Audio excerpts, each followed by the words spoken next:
today's tutorial, I'm going to show you why and how you can export the audio only in Adobe Premiere Pro CC completely. Okay, so step 1, drag your video piece that you want to fix the video and transform it into an audio piece.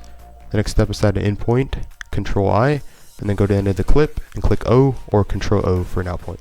The next step is to click Control+M on your keyboard. This will bring up the export settings right here.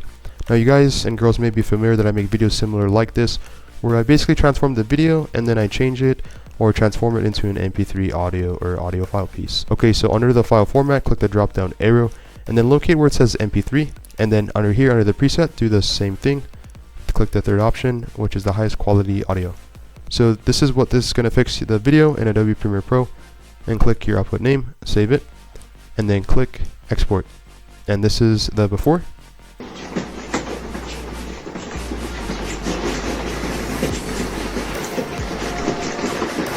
And this is the after.